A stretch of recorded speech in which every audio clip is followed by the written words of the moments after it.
اس کے بعد ہم عہدہ برا ہیں میرے بھائی، اس لیے کہ آپ کا اسلام سے کوئی تعلق نہیں ہے، آپ تو بابوں کے دین کو لے کے جا رہے ہیں۔ اسلام کی تو تعلیمات یہ ہیں کہ دنیا میں آپ نے ظلم کے خلاف آواز اٹھانی ہے، خواہ کسی نان مسلم کے اوپر بھی ظلم ہوتا ہو۔ خیال رکھنی چاہیے کہ جو ایک عام یہودی ہے، ایک عام اسرائیلی ہے، ایک عام فلسطینی ہے، اس کے ساتھ کوئی قتل و غارت والا معاملہ نہیں ہونا چاہیے۔ اس طرح وہ جنرل بھی عوام الناس کو گلا نہیں کر سکتا کہ آپ نے ٹینکوں کے آگے جا کے لیٹنا ہے۔ یہ کوئی نیکی کا کام نہیں جو آپ کر رہے ہیں۔ ہم نے کیوں لیٹنا ہے جا کے؟ بھائی ہم نے نہیں لیٹنا، ہم نے پیسے دیے، اپنے بچے دیے، ہم بھی جہاد میں شریک ہیں۔ سلامتی ہے، سلامتی ان آنکھوں پہ جو ہدایت پہ نظریں جمائے بیٹھی ہیں، ان کانوں پہ جو ذکر خیر کے منتظر رہتے ہیں، اور ان قدموں پہ جو ہدایت کی راہ پہ گامزن ہے۔ السلام علیکم ورحمۃ اللہ وبرکاتہ۔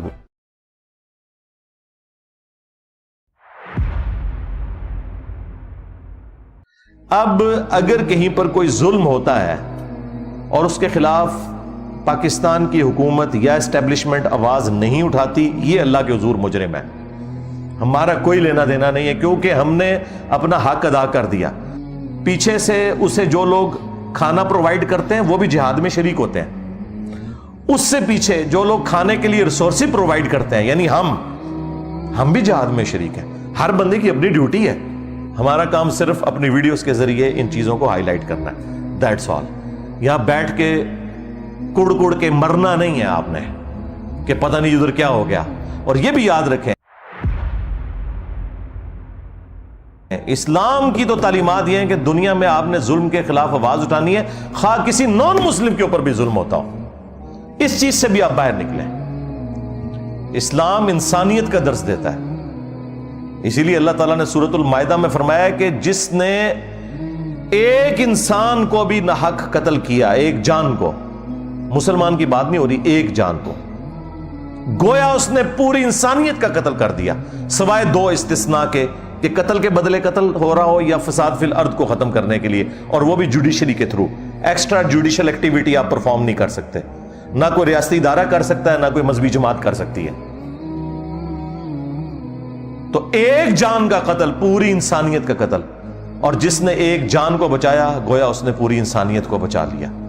پوری انسانیت کی بات ہو رہی ہے، حتیٰ کہ صحیح بخاری میں حدیث ہے، جس شخص نے ایک کافر کو بھی ناحق قتل کیا جو کسی مسلمان ملک میں ٹیکس پے کر کے رہ رہا تھا، جزیہ دے کر، وہ شخص جنت کی خوشبو بھی نہیں پائے گا۔ یعنی مسلمان جنت میں تو جانا دور کی بات، جنت کی خوشبو بھی نہیں پائے گا۔ اور اس بخاری کی حدیث میں الفاظ ہیں کہ جنت کی خوشبو 40 سال کی مسافت سے آ رہی ہوگی، لیکن جس نے ایک کافر کو بھی ناحق قتل کیا وہ جنت میں تو جانا دور کی بات، جنت کی خوشبو بھی نہیں پائے گا۔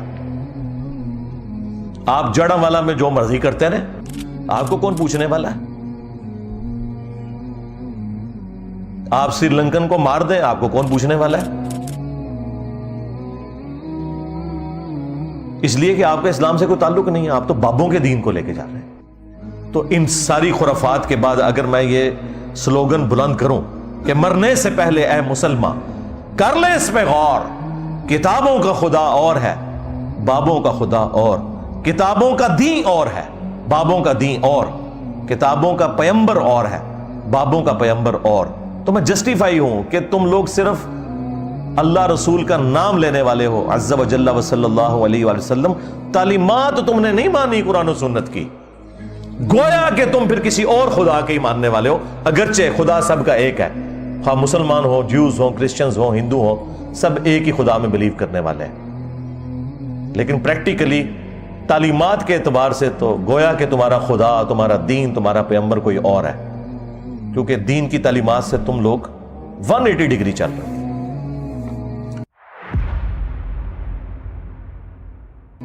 تو یہ جو ایکٹیویٹی پرفارم ہوئی ہے فلسطین کے حوالے سے، تو چونکہ اس میں اگر آپ ایک براڈر پکچر میں دیکھیں گے تو ظاہر ہے کہ ظالم تو اسرائیل ہے۔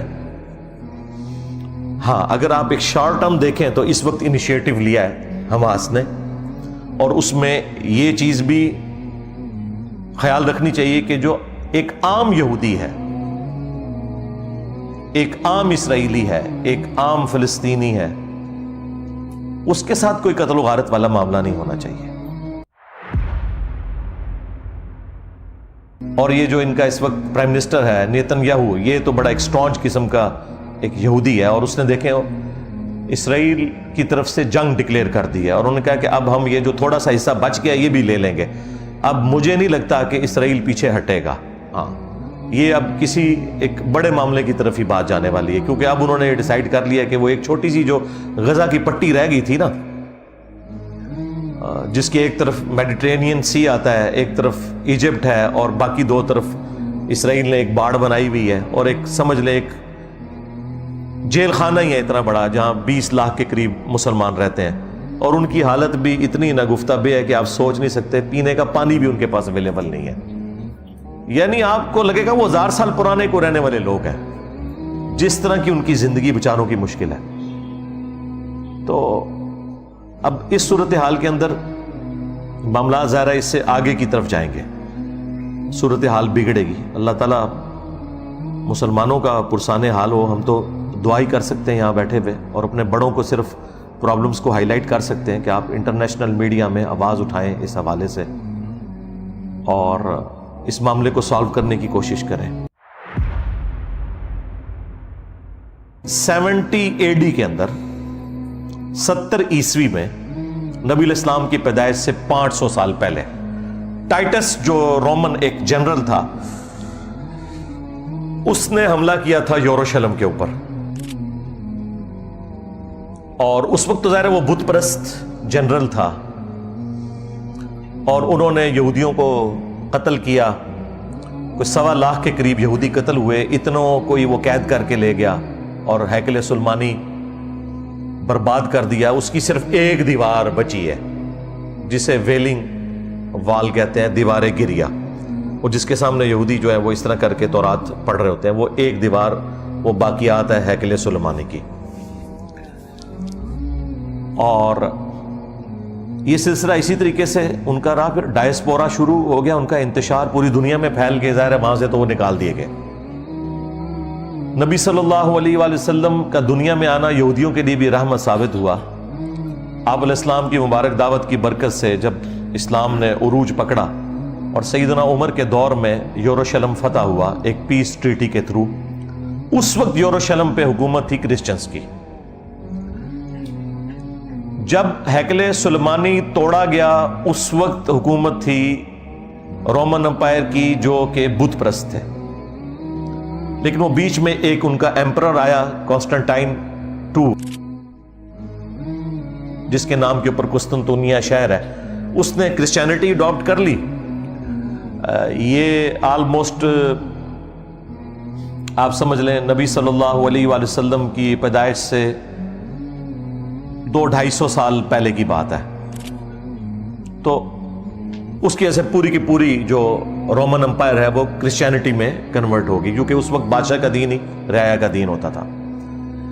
اب کرسچنز نے یہ شرط لگائی سیدنا عمر کو کہ ہم آپ کے حوالے کرتے ہیں یہ سٹی بغیر جنگ کے، کیونکہ انہیں اندازہ ہو گیا تھا ہم مسلمانوں کا مقابلہ نہیں کر سکتے، لیکن ہماری شرط یہ ہے کہ یہودیوں کو آپ نے یہاں نہیں آنے دینا۔ اس کی وجہ کیا تھی؟ اب یہ زمین و آسمان کا فرق ہے، اتنے بڑے لیول کی دشمنی دنیا میں کسی بھی دو مذہب کے درمیان نہیں ہے جو جیوز اور کرسچنز میں۔ یہ آج کی بات میں نہیں کر رہا، یہ آج صورتحال کیوں بدلی ہے میں بعد میں بتاتا ہوں۔ زمین و آسمان کا فرق کہ ایک مذہب کے ماننے والے اسے خدا کا بیٹا کہہ رہے ہیں اور خدا کہہ رہے ہیں، پروٹیسٹنٹ جو ہے وہ خدا کہتے ہیں اور کیتھولک خدا کا بیٹا کہتے ہیں، اور دوسرے کہہ رہے ہیں کہ اس کی اصل میں خطا ہے یا آؤٹ آف ویڈلاک پیدا ہوا ہے، نعوذ باللہ من ذالک۔ تو ان دونوں کا تو آپس میں ملاپ ہو ہی نہیں سکتا تھا۔ کرسچنز نے کہا کہ جیوز یہاں نہیں گھسیں گے، یہ ہمارے جیزس کرائسٹ کے قاتل ہیں۔ تو یہ بات تو ان کی نہیں مانی گئی، البتہ ایک بات سیدنا عمر نے مان لی کہ ٹھیک ہے ہم انہیں یہاں آباد نہیں ہونے دیں گے، صرف وزٹ کریں، انٹرنیشنل سٹی سے ڈکلیئر کر دیں گے، کرسچنز بھی آئیں، جیوز بھی آئیں، مسلمان اوورال اسے دیکھیں گے، لیکن چونکہ یہ تینوں مذاہب کے لیے ایک رسپیکٹیبل جگہ ہے، لہٰذا تینوں مذاہب کے ماننے والے لوگ زیارت کے لیے اپنے حرم میں آ سکتے ہیں۔ اور پھر اس وقت سے لے کر 20ویں صدی کے آغاز تک، سلطنت عثمانیہ کے ٹوٹنے تک، یروشلم، بیت المقدس یہ مسلمانوں کے قبضے میں رہا ہے. بیچ میں ایک دفعہ صلیبیوں نے لیا تھا اور وہ پھر سلطان صلاح الدین ایوبی رحمہ اللہ تعالیٰ نے ان سے واپس لے لیا. بس وہ ایک ایکٹیویٹی پرفارم ہوئی, اوورال مسلمانوں کی حکومت رہی اور بالکل معاملات بڑے اچھے چل رہے تھے. لیکن جب سلطنت عثمانیہ کمزور ہونی شروع ہوئی, اس وقت یورپ نے کافی, یعنی گریٹ برٹن نے اس وقت زور لگایا, دنیا کی سپر پاور تو وہی تھے اس وقت, انہوں نے زور لگایا سلطان عبد الحمید رحمہ اللہ تعالیٰ کو, جو آخری باقیات تھے, جو ٹرکی والوں نے ان کے اوپر ڈرامہ بھی بنایا ہے. تو خیر انہوں نے تو بہت زیادہ ایگزیجریٹ کر کے اسے پتہ نہیں کیا کتنا بڑا بزرگ بنا کے پیش کیا ہے, اتنی بھی بات نہیں تھی. لیکن بہرحال مسلمانوں کے مفادات کے پوائنٹ آف ویو سے اس بندے کی بہت بڑی کنٹریبیوشن ہے.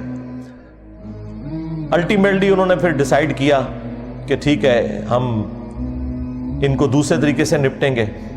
وہ پھر اللہ کی طرف سے ہی کوئی حالات ایسے بنے, ورلڈ وار 1 شروع ہو گئی اور اس میں جرمنی کا ساتھ دیا سلطنت عثمانیہ نے, اور یہ پارٹی جو ہے وہ جنگ ہار گئی. فاتحین دوسری طرف تھے, گریٹ برٹن اور ان کے الائز سارے. تو انہوں نے جنگ کے دوران ہی فتح پانے کے لیے عربیوں کے ساتھ یہ وعدہ کیا کہ تمہیں ہم اجمیوں کی غلامی سے آزاد دیں گے اور یہ علیحدہ سے ایک حکومت تمہاری قائم کریں گے. دوسری طرف انہوں نے یہودیوں سے وعدہ کیا کہ تمہیں ہم بیت المقدس میں آنے کی اجازت دے دیں گے. خیر دونوں کے ساتھ ہی وعدہ خلافی کی. بہرحال یہودی سٹرونگ تھے جو کہ فائنینشلی انہوں نے پھر زور لگایا. تو 1917-18 کے اندر بالفورڈ ڈکلیریشن ہوگی. بالفورڈ ایک شخص تھا جو ان کی طرف سے نمائندہ بن کے گیا اور ایک ٹریٹی سائن ہو گیا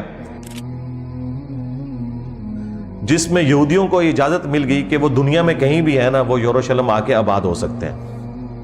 اس وقت تک آپ سمجھ لیں آلموسٹ 90% کے قریب مسلمان ہی وہاں رہتے تھے اور اتنے % علاقہ مسلمانوں کے پاس ہی تھا, وہ فلسطین کی وہ ریاست. بس پھر وہاں سے ایک سلسلہ شروع ہوا, کرتے کرتے جب پوری دنیا سے یہودی آ گئے. اس وقت آلموسٹ آپ سمجھ لیں 90 لاکھ 1 کروڑ کے قریب ہیں, 10 ملین کے قریب یہودی اسرائیل کے اندر. یہ پوری دنیا سے آئے ہیں کیونکہ ان کے لیے ایک مذہبی مقام تھا. یہاں پہ بھی اگر ویزا کھول جائے تو سارے مکہ مدینہ جانے کے لیے تیار نہیں ہو جائیں گے. تو یہی ان کے لیے وہ سارا معاملہ تھا. وہ آگے اور وہاں پہ انہوں نے, ظاہر ہے جب وہ آئے تھے تو انہوں نے زمینیں خریدنی تھی, اور جب انہوں نے زمینیں خریدنی تھی تو جن کے پاس آلریڈی وہاں پہ پلاٹ تھے انہوں نے ہی بیچنے تھے, ظاہر ہے. تو یہ ایک نیچرل پروسیس تھا, یہ کچھ سازش نہیں ہو گئی تھی. ظاہر ہے جب وہ یہ سب کچھ ڈکلیئر ہو گیا, جب ہم محکوم ہو گئے اور ان کا غلبہ ہو گیا ہمارے اوپر اس اعتبار سے کہ انہوں نے اپنی مرضی کے فیصلے منوائے, تو یہی کچھ ہی ہونا تھا. 1948 کے اندر پھر اسرائیل کی سرحدیں کتنی وسیع ہوئیں. پھر اصل جو جھٹکا مسلمانوں کو لگا وہ 1967 میں جو 6 دن کی جنگ ہوئی تھی عرب ورسز اسرائیل, جس میں اکیلے اسرائیل نے سارے عرب ملکوں کو شکست دی. اس کے بعد پھر اس نے اپنی دھاک بٹھا لی, ایسی بٹھائی کہ آج تھوڑا سا علاقہ فلسطینیوں کے پاس ہے. کچھ علاقے تو وہ ٹوٹی پوٹی فارم میں بالکل سینٹر میں اسرائیل کے مسلمانوں کے پاس ہے, اور ایک کارنر پہ یہ غزہ کی پٹی ہے جس کے ایک طرف میڈیٹرینین سی ہے, ایک طرف ایجپٹ ہے, اور باقی جو 2 بڑی والی سائیڈ ہے جو لینتھ والی وہ ساری اسرائیلی ہے, اور انہوں نے باقاعدہ باڑ لگائی ہوئی ہے. کسی کو وہاں سے یہاں آنے کی اجازت نہیں, اور جو مسلمان باقی رشتہ دار ہیں وہ دوسری طرف آباد ہیں, وہ اس باڑ کو کراس بھی نہیں کر سکتے, پھر بیچ میں اسرائیل ہے, لہٰذا ان کی آپس میں وہ اس طریقے سے جدائیاں ہوگی, اور یہ سارے معاملات اس طریقے سے چل رہے ہیں. اور اس میں عرب ملک ظاہر ہے کہ دنیا پرست ہیں تو نہیں مقابلہ کر سکے. اور آج تو اسرائیل خیر آپ سمجھ لیں انڈکلیئرڈ نیوکلیئر پاور بھی ہے.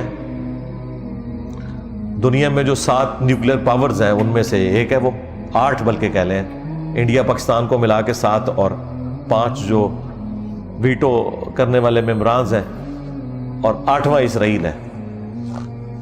F-16 بھی ان کے پاس موجود ہیں. وہ F-16 جو انڈیا کے پاس نہیں ہے لیکن اسرائیل کے پاس ہیں, وہ اس کے ذریعے انہوں نے بمباری کا سارا سلسلہ شروع کیا ہوا ہے. تو ہم تو صرف اپنے بڑوں کو جھنجھوڑ سکتے ہیں کہ جو اپنی ایفرٹ پٹ کر سکتے ہیں وہ کریں. اب وہ کیا کرنا ہے وہ ہم نے نہیں ان کو بتانا, ان کو ہم سے بہتر پتہ ہے کہ کیا انہوں نے کرنا ہے. ہم اپنے بھائیوں کے لیے دعائی کر سکتے ہیں کہ اللہ تعالیٰ ان کے لیے دنیا میں جو یہ اس طرح کی تکلیف ہیں ان میں کوئی آسانی کی راہ ان کے لیے نکال دے اور ان کی عزت آبرو جان و مال کی حفاظت فرمائے. بس یہ دعائیں ہم کر سکتے ہیں. ظاہر ہے اس سے بڑھ کر ہم نے کوئی دنگا و فساد تو کھڑا نہیں کرنا, صرف اپنے بڑوں کو ہائی لائٹ کرنا ہے کہ جن کے پاس اتھارٹی ہے, جن کے پاس فیصلہ کرنے کی صلاحیت موجود ہے, وہ اس معاملے کو آگے لے کے چلیں. یہاں پہ میں ایک بات کلیئر کر دوں, بیت المقدس کے حوالے سے ہم بڑے جذباتی بھی ہو جاتے ہیں اور اکثر آپ نے ایک مت سنی ہوگی کہ ہمارا قبلہ اول ہے. وہ بیت المقدس ہمارا قبلہ اول نہیں ہے. ہمارا قبلہ اول خانہ کعبہ شریف ہی ہے. بیت المقدس ہمارا قبلہ اوسط ہے, درمیان والا قبلہ 17 مہینے کے لیے. اور ہمارا قبلہ آخر کون سا ہے؟ بیت اللہ شریف. اول و آخر بیت اللہ شریف ہی ہے, اور یہ درمیان میں کچھ عرصے کے لیے یہ تھا. لیکن حرم آج بھی ہے. وہ بخاری مسلم دونوں میں حدیث ہے کہ 3 مساجد کے علاوہ کسی اور جگہ کے لیے ایکسٹرا آرڈنری ثواب کی نیت سے سفر نہیں کرنا, مساجد کے پوائنٹ آف ویو سے. ویسے تو آپ کسی بھی دینی سفر پہ جا سکتے ہیں, وہ تو بخاری مسلم میں یہاں تک آیا کہ جو شخص علم حاصل کرنے کے لیے کسی راستے پہ چلتا ہے تو اللہ تعالیٰ اس کے لیے جنت کا راستہ آسان کر دیتا ہے. لیکن یہاں پہ مسجد کے پوائنٹ آف ویو سے بات ہو رہی ہے کہ مسجدیں 3 ہی ہیں حرم, جن کی طرف آپ اونٹوں کے کجاوے کسیں گے یا سواری کے لیے سوار ہو کر آپ وہاں جائیں گے ایکسٹرا آرڈنری ثواب کی نیت سے کہ وہاں پہ زیادہ ثواب ملتا ہے. وہ ہے بیت اللہ شریف, بیت المقدس اور مسجد نبوی شریف. یہ 3 مسلمانوں کے حرم ہیں. اس اعتبار سے ظاہر ہے کہ ہمارے لیے وہ حرم ہے, وہ اس میں کوئی شک نہیں ہے. اس وقت پریکٹیکلی اگر آپ ایریل ویو دیکھیں نا اس کا, اس پہاڑی کا جس کے اوپر یہ پورا ایک حرم والا پورشن ہے, اسے یہودی بھی حرم ہی کہتے ہیں. تو سپوز وہ اس طریقے سے آپ دیکھیں تو یہ ریکٹینگولر شیپ میں ہے. اگر یہ والی سائڈ جو ہے نا, آپ اسے مسجد اقصی تصور کر لیں کہ یہاں پہ مسجد اقصی ہے جو کہ بیت اللہ شریف کے رخ بنی ہوئی ہے, تو اس کی اس والی دیوار کے سائڈ کے اوپر وہ دیواریں گیری آتی ہے, ویلنگ وال, جو ایک ہی دیوار بچی ہوئی ہے جو ہیکل سلیمانی توڑ دیا تھا ٹائٹس نے. اور بالکل اس کی اپوزٹ سائڈ کے اوپر وہ ڈوم آف دا راک ہے, گولڈن ڈوم, جہاں سے نبی الاسلام جس چٹان سے معراج پہ تشریف لے گئے تھے, جسے اکثر لوگ مسجد اقصی سمجھتے ہیں. گولڈن ڈوم کو مسجد اقصی نہیں, مسجد اقصی کا گنبد جو ہے وہ گرین کلر کا ہے اور تھوڑا چھوٹا ہے. انشاءاللہ تصویر میں اٹیچ کر دوں گا بعد میں ویڈیوز میں بھی, کہ وہ آپ کو پتہ چل جائے کہ مسجد اقصی کون سی ہے, ویلنگ وال کس جگہ کے اوپر ہے, اور جو ڈوم آف دا راک ہے قبۃ الصخرہ جو چٹان کے اوپر بنا ہوا گنبد ہے. تو اب یہ جگہ سب کے لیے ظاہر ہے متبرک ہیں, کرسچنس کے لیے بھی ظاہر ہے. جیزس کرائسٹ کی والدہ بھی اسی بیت المقدس کے اندر عبادت کر رہی تھی اور اللہ تعالیٰ نے ان کی طرف فرشتہ بھیجا, اس لیے وہ سب کے لیے ایک متبرک جگہ ہے. تو وہ آج کی ڈیٹ میں جو کرسچنز اور جوز ایک ہوئے میں ہیں, اس کی وجہ یہ ہے کہ چونکہ پولیٹیکل مفادات ایک تھے, لہٰذا آپ کو پتہ ہے کہ پولیٹکس, اکانومی, یہ آج کی دنیا میں پہلے نمبر پہ ہے. مذہب تو نیچے چلا گیا, اس لیے تو ویٹیکن سٹی بنایا ہوا ہے نا انہوں نے اٹلی کے اندر, کہ بھائی مذہب کو سائڈ پہ رکھو. اس لیے پھر انہوں نے پاپ سے آفیشلی اس گناہ کی معافی بھی کروا لی تھی کہ ٹھیک ہے, جو حضرت عیسیٰ کو سولی دیا تھا آج کی ڈیٹ میں یہودیوں کو معاف کیا, لہٰذا وہ اب بھائی بھائی بن چکے ہیں اس حوالے سے. تو یہ ساری پولیٹیکل چینج ان 100 سالوں کے اندر ہوئی ہے.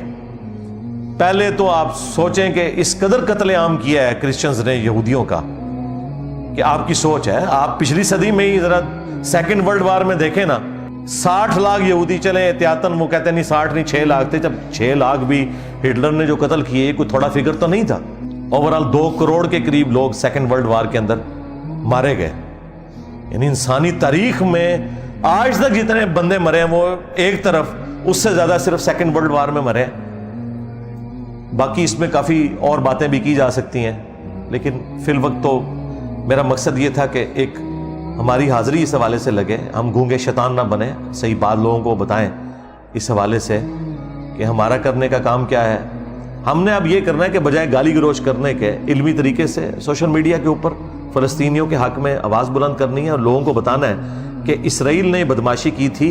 یہ جو اس وقت مسلمانوں کا ریونج سامنے آیا حماس کی شکل میں یا کبھی حزب اللہ کی شکل میں، تو یہ ان کے ظلم کے اگینسٹ ہے.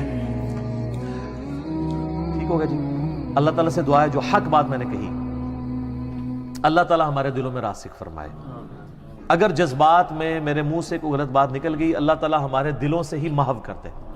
ہمیں کتاب و سنت کی تعلیمات پر عمل کر کے دوسرے بھائیوں تک پہنچانے کی توفیق عطا فرمائے.